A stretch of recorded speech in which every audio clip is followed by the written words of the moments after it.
Socrates శిష్యులలో ఒకరు తన గురువును ఇలా అడిగారు.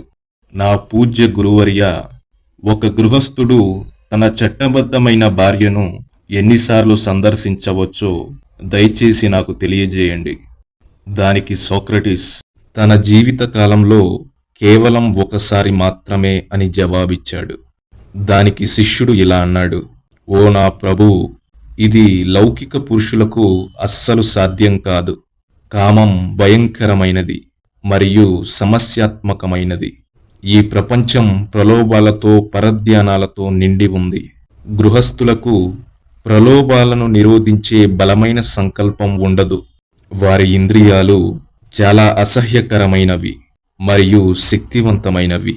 వారి మనస్సు కామంతో నిండి ఉంటుంది.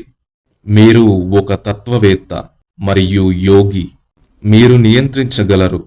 దయచేసి లౌకిక పురుషుల కోసం ఒక సులభమైన మార్గాన్ని సూచించండి. అప్పుడు సోక్రటీస్ ఇలా అన్నాడు, ఒక గృహస్థుడు సంవత్సరానికి ఒకసారి సంభోగంలో పాల్గొనవచ్చు. దానికి శిష్యుడు ఇలా బదులిచ్చాడు, ఓ పూజ్య గురువు గారు, ఇది కూడా వారికి కష్టమైన పనే. మీరు ఇంకా సులభమైన మార్గాన్ని సూచించాలి.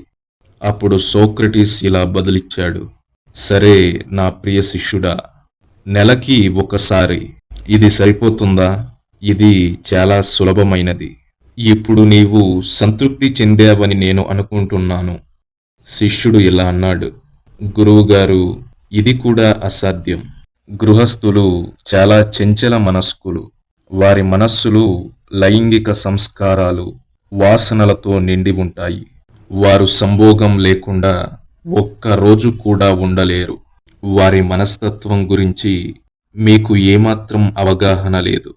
అప్పుడు సోక్రటీస్ ఇలా అన్నాడు, బాగా చెప్పావు నా ప్రియ శిష్యుడా. ఇప్పుడు ఒక పని చెయ్యి.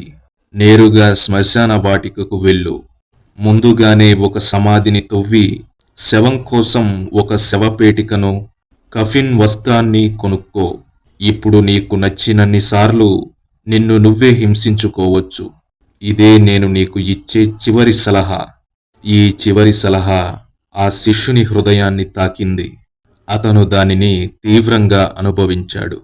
అతను ఆ విషయాన్ని గురించి గంభీరంగా ఆలోచించి బ్రహ్మచర్యం యొక్క ప్రాముఖ్యతను, మహిమను గ్రహించాడు. అతను ఆధ్యాత్మిక సాధనను ఎంతో శ్రద్ధగా చేపట్టాడు. జీవితాంతం కఠినమైన బ్రహ్మచర్య వ్రతం తీసుకున్నాడు. అతడు ఊర్వరేత యోగి అయ్యి ఆత్మ సాక్షాత్కారం పొందాడు.